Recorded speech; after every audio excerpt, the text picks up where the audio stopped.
Ladies and gentlemen, thank you for being on this series of this program, The Future of Today. I'm Armando F. Sanchez.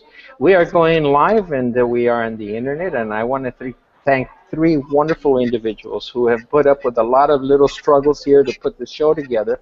I'm in my La Jolla office here today, so there's been sort of the studio is new to us, but we've managed to connect it. Uh, Andre is in Lisbon. He is in the afternoon, evening hours. He's ready to thinking about sleeping. While most of us are here in the United States. Ginny is here in California. She's a PhD student, and Josh is in Wisconsin, and they're waiting for spring. As last I heard that they're waiting for the groundhog to come out and let them know if it's going to be a great summer or not. But with that, I'd like to ask each of them to introduce themselves, take a couple of minutes, and today's topic is about acknowledging the need or the lack of need for basic income. And with that, I'll pass it over, and we'll start with Andre. Andre, please, a couple of minutes, introduce yourself and tell us how you're involved with this topic. Hi, everyone. My name is Andre Coelho. I'm an engineer as a study field. I got interested in basic income just a couple of years ago, and have started writing to Basic Income News about last year. The concept is really appealing to me because inequality is ramping in our society, and so this is a logical and wholehearted idea. I think should go forward. Otherwise, we'll have tremendous social problems. Wonderful. And you'll eventually educate us what this whole principle is of basic income as well. Next, we have Jeannie Van Drenen. I hope I didn't mispronounce it. She's a PhD candidate right now in the health profession, and she's here in California. So, Jeannie, thank you for being on the show. Please introduce yourself. Yeah, thanks for having us. So I am originally from Canada, and I am an executive member of the board of directors of the Basic Income Canada Network, and that's our regional network in Canada that advocates for universal basic income. And I've also been writing for BI News along with Andre and Josh for about 5 years now. I came across basic income in my master's program 5 years ago, and you know, I was seeing some really systemic problems, health problems, education problems, things that couldn't be solved by you know, standard solutions, and I came across the basic income experiments that had been done in the 60s, 70s, and 80s in the U.S. and Canada, and it really made a lot of sense to me, and I thought, well, why aren't we considering more systemic solutions to the kind of entrenchable problems that our society is facing? So I reached out, and I found out that there was this whole network of people who are already doing great work on it, so I joined on board. Awesome. We lost a little bit of your broadcast there, but we'll come back to that issue, but thank you very much. And last but not least, we have Josh over there in beautiful Wisconsin. Thank you for being on the show, Josh. Yeah, thanks for having me. So I'm Josh Martin.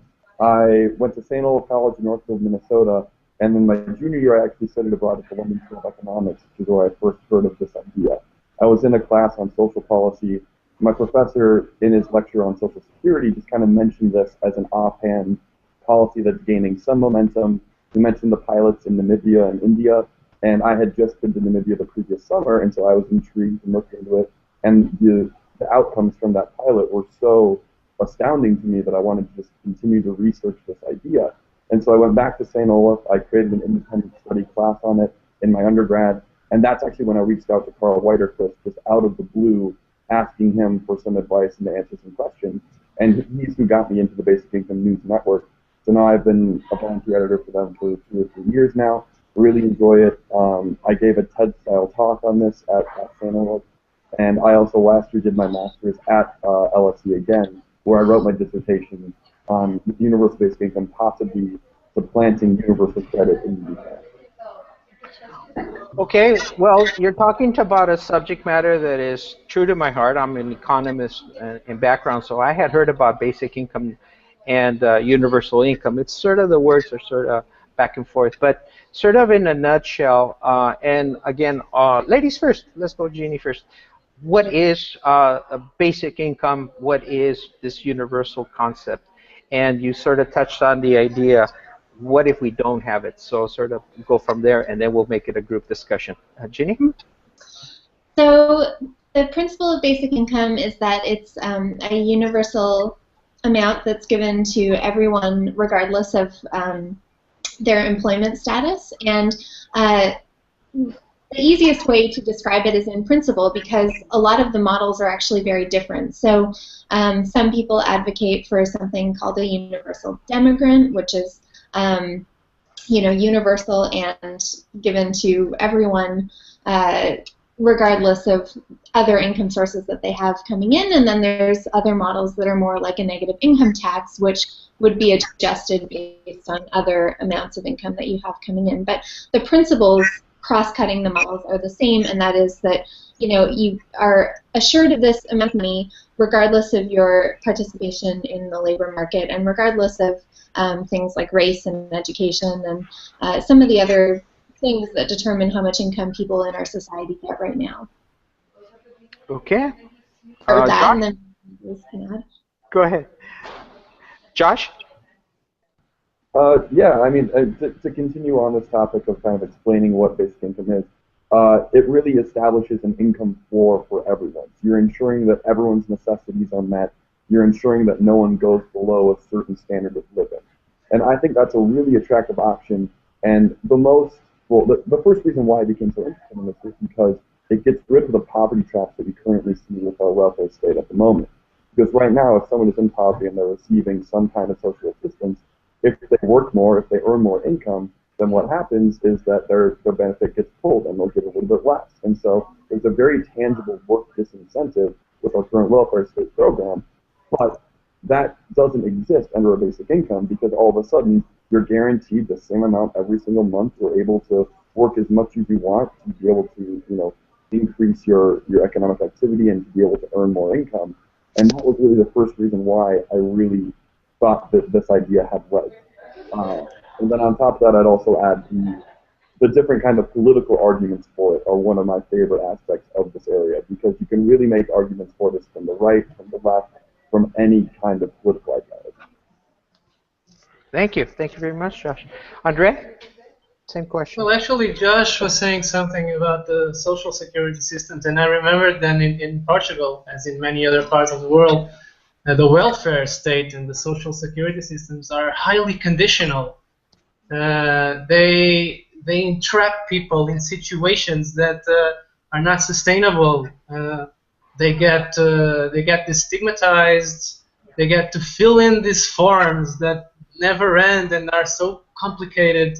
And many people just don't get the benefits they should get because they cannot finish the forms. Or transportation. Some people are so poor they cannot go to these places and fill in the forms. No, but this is real.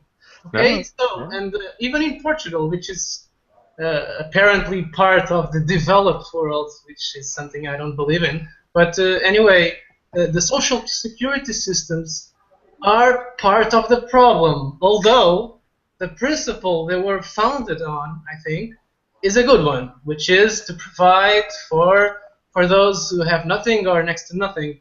But the way they are mounted right now is actually a barrier for other progressive policies like basic income.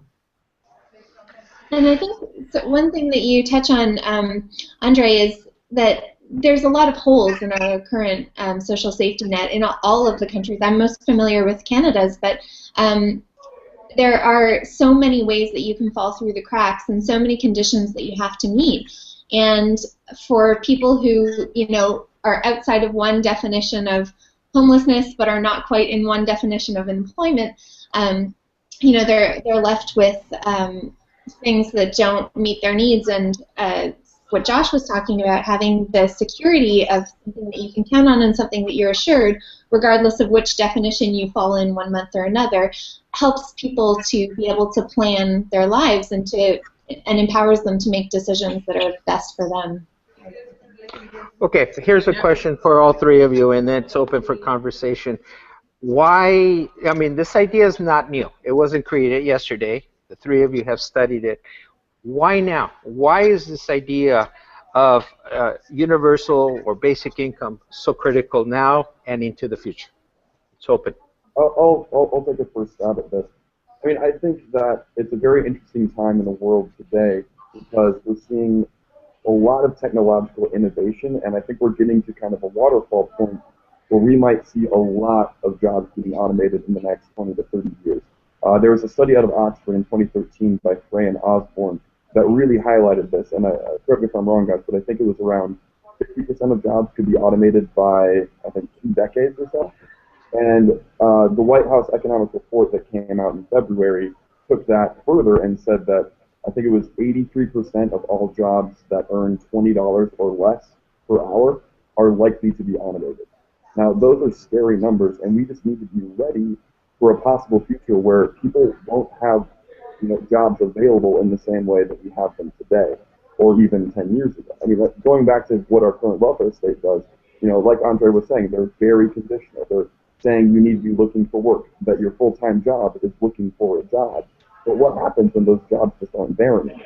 And that's where I think they need to come in to make sure that we're all sharing in the fruits of this automation. We're all making sure that even though we don't own the means of production as much as some other wealthy billionaire might, we need to make sure that everyone has their necessities. And the inequality are ramping. The society is falling apart. We are sitting in our relatively clean, organized rooms, but most worlds doesn't happen like this. We are the fortunate. I mean, and I don't leave Portugal that often, but I know of it, and most people cannot access basic things. This is not only about automation; it's about having our principles of justice and solidarity in place, because they are not in place. Our constitutions say, oh, every human being should have the right to a house, to a proper feeding, to social security, to health and education. But it's not happening. Why not? If it's not, then we should do something about it. Maybe I'm being too basic, but this is from my engineering background. We have a problem. Let's think of hypothesis to solve this. And basic income is a risky assessment. It requires trust. It requires risk. But we cannot control everything. Let's give up on that idea. It's been too long that we want to control everything and see what people are doing. Are you getting a job? Are you participating? Are you doing this or that? Let's trust people that they can use this money to better their lives and be happy. Yeah, and I think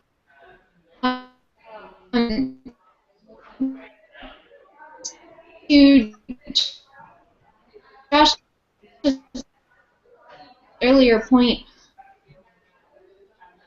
we are seeing increased automation and in human development where we don't need everyone in our society to work. Jeannie's connection dropped, so she's back on. Jeannie, are you out there?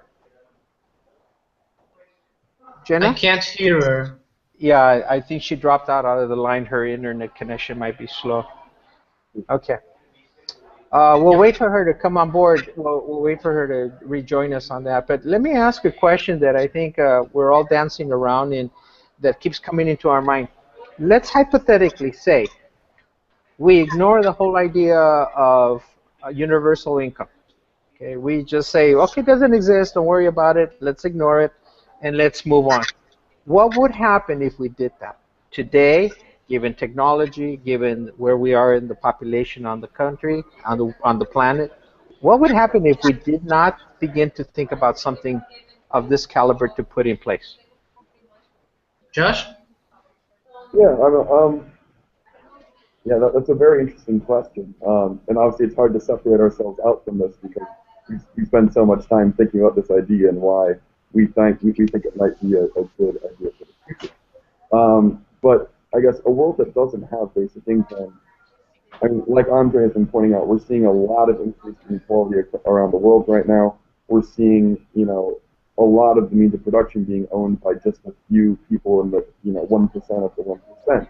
And this all kind of comes down to that old saying, like, give a man a fish, he eats for a day, teach a man to fish, he can for his life. What happens when you make a robot to fish for him? Does he still get to eat all the time, or does he now starve because someone else owns that robot and isn't willing to share the wealth? Mm-hmm. Yes, we have Jenna back, so we want to thank. Hi, everyone. Sorry, yeah, that's it. No, it's okay. You can hear me. Strange.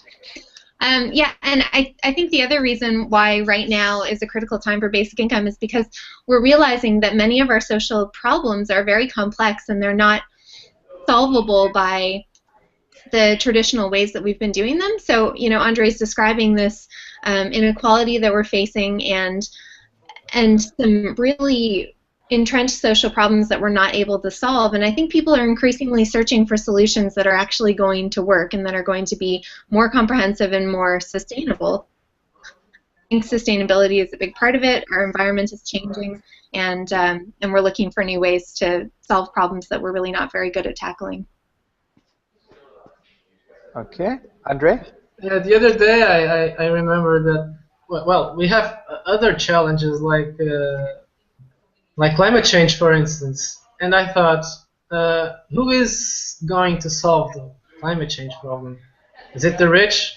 Is it the middle class? Is it the poor? Is it everybody? And then I thought, well, there is probably a relation with basic income. And if you think about it, there's no way the ones that are provided for, or the rich, can solve the climate change problem, because even if they get all the solar panels and all the electric cars and all the green technologies, the poor, which is the majority, will continue to opt for these polluting devices that are cheaper. So, if anything else, basic income is a necessity because people need to afford everything that all the technologies that can pollute less, that are more environmental sustainable, that in the end is what keeps us alive. Okay, basic income is just an end. It's just a means to an end. It's not an end in itself, I think. Jenna, you wanted to share?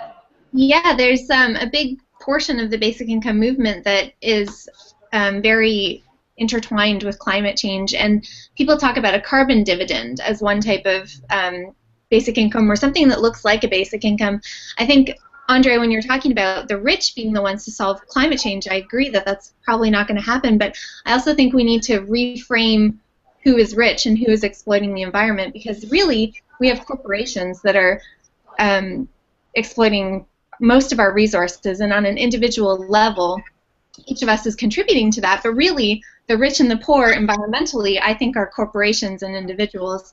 And so there's a big part of the basic income movement that talks about a carbon dividend as a way to give people their rightful ownership over the land. And so corporations might have to pay some kind of carbon tax that would then get paid out to individuals for using resources that we all together own, because we are all together citizens of the earth, and no one necessarily deserves to own the resources any more than anyone else. So I think there is a big part of the basic income movement that's already talking about sustainability and that's intertwined with it. Let me share a little bit about my background that sort of fits into this. My background is economics and political science. When I first came across this concept of universal income, my very first reaction, without even thinking twice, was the idea is, well, it's communism. Everybody gets the same amount, at the beginning of the year. That was my first reaction. But then I sat and started to think about it more in depth, and I thought to myself, from a different perspective, what is the greatest challenge that all of us have on this planet? And that seems to me, from my background, my opinion, is revolution. And the idea where people turn on each other. And it seems to me that you're sort of proposing a solution so that that doesn't happen.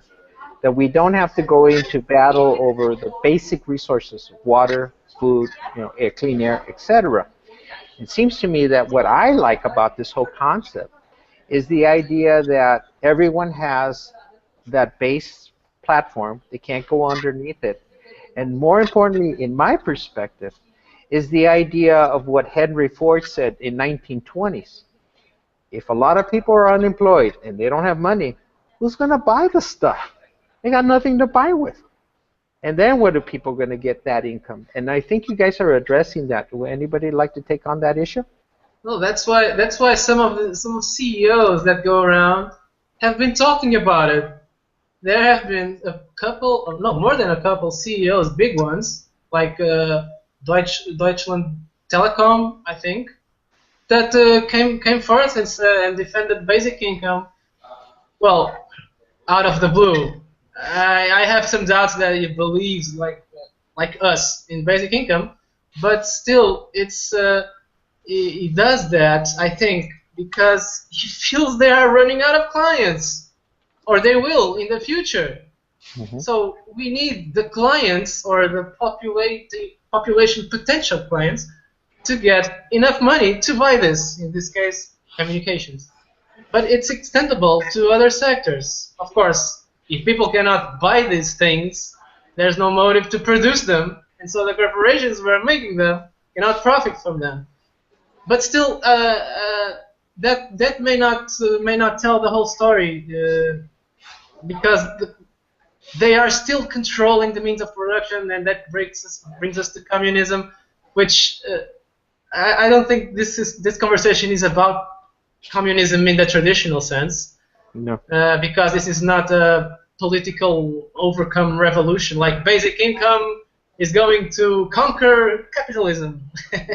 No. I think. Yeah. I think, if anything, it's probably the next phase of capitalism. I'm sorry, go ahead. No, yeah, and I just wanted to say a few things on this topic of how basic income kind of works with capitalism.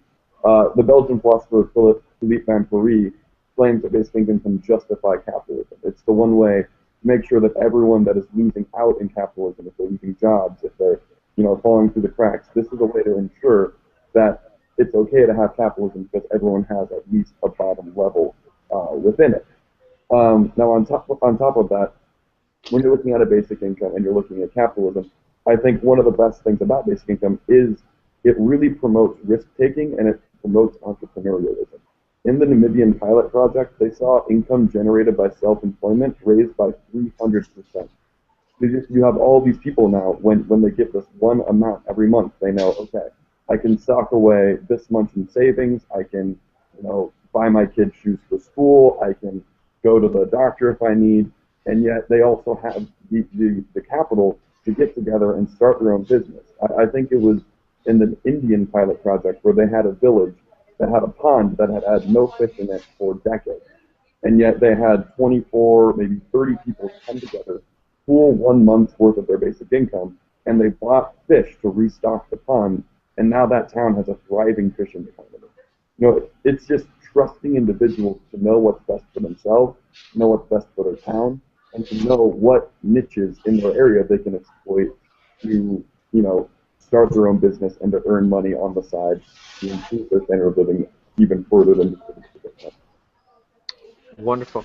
I agree, and I think one other way that basic income sort of works hand in hand with capitalism is that when you provide money to people who are in low income brackets, they spend it because they need to. And so we see people spending in their local communities, and like Josh gave examples of investing in their own futures and furthering the economy that way, but we also see people spending that money quite immediately and quite locally because they're the ones who need the cash. When you give money to rich people, they save it, and we don't see that local economy. But just a clarification that in most models of basic income, the rich don't get the basic income.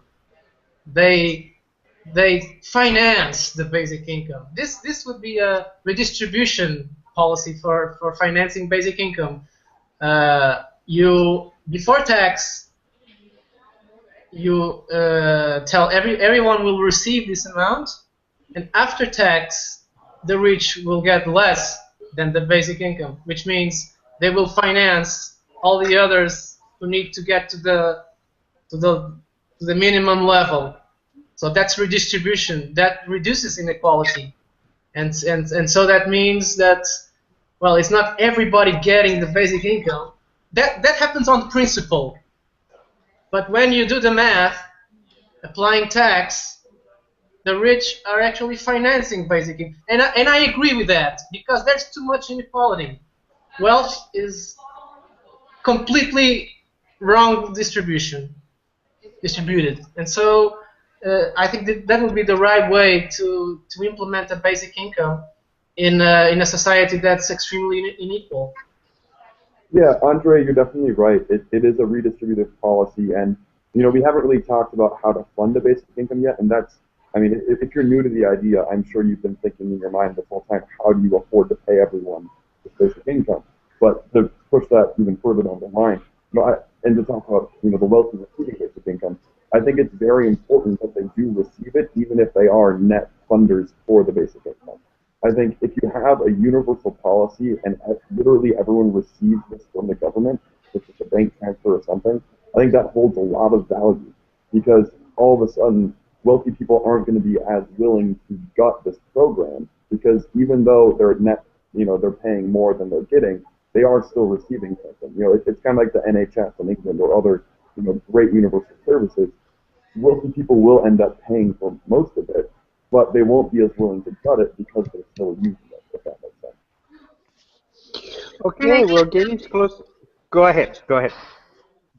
Well, I want to throw out there that perhaps it need not be funded by individuals, and I very much believe in redistributive taxation, and I think that that's a good thing, but I think we also let our corporations get away with quite a bit, and I think that's a whole other discussion, but I think that it should probably be taxed back from wealthy individuals, but there's some room for corporate taxation and some other redistribution of national budgets to find ways to fund a basic income, and it pays for itself later. Wealthy people already pay for the healthcare systems and the social safety nets in our country that pick people up when they're downstream suffering the consequences of not having enough income, and this is a way to promote people's health and actually lessen the burden on the system more upstream. One thing, we ran out of time in the show, and we're just barely touching the tip of the iceberg. This is just starting.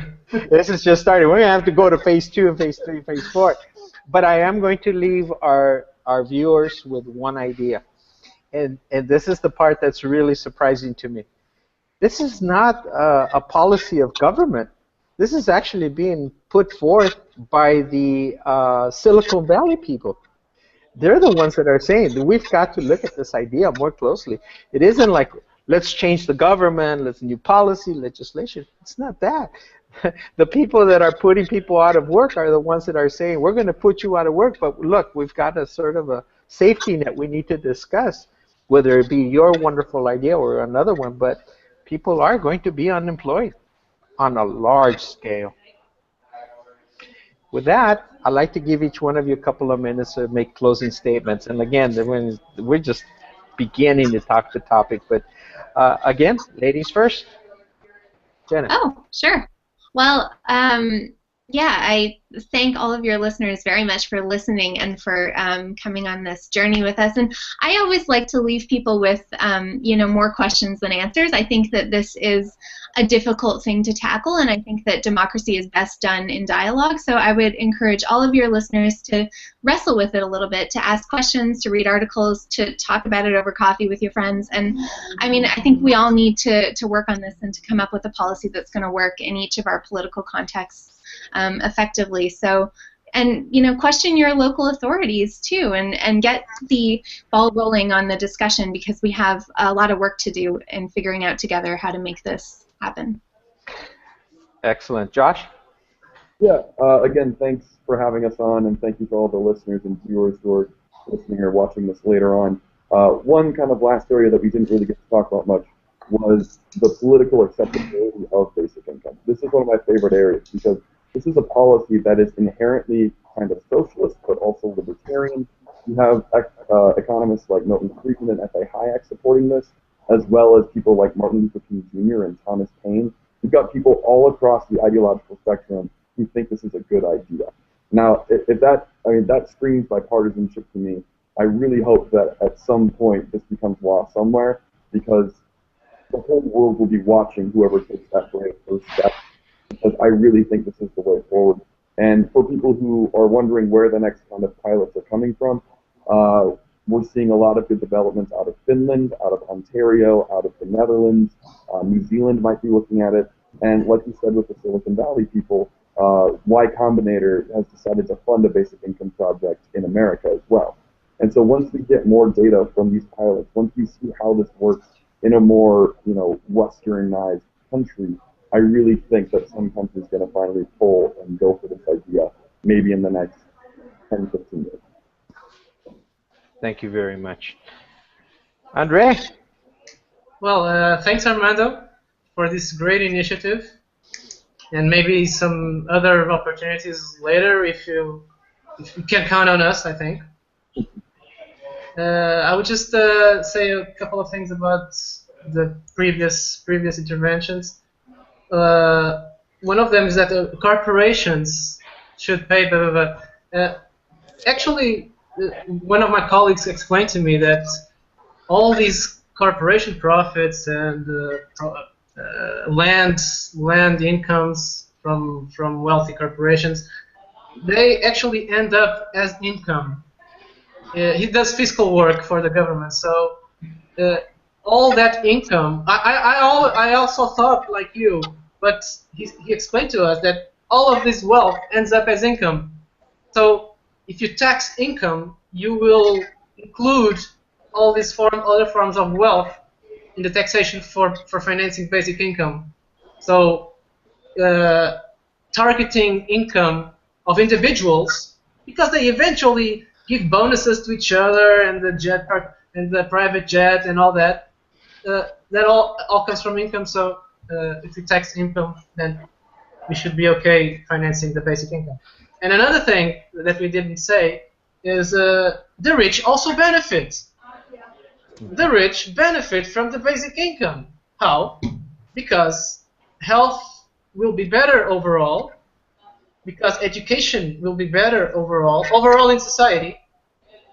Safety, normally rich people worry very much about safety. They build walls and they put cameras.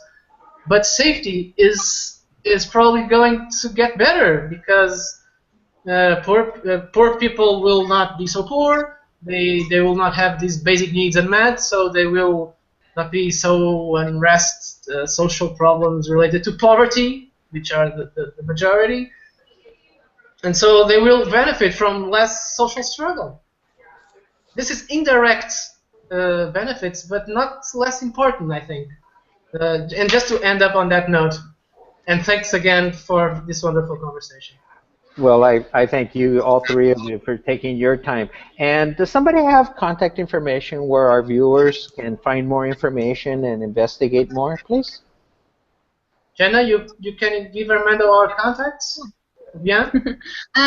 Yeah, well, all three of us are writers for Basic Income News. So I would first encourage your viewers to check out Basic Income News, and we have a website, it's basicincome.org, and so start there, and then if you go to the press room page, you can actually see contact information for each one of us individually and get in touch with us that way. Thanks.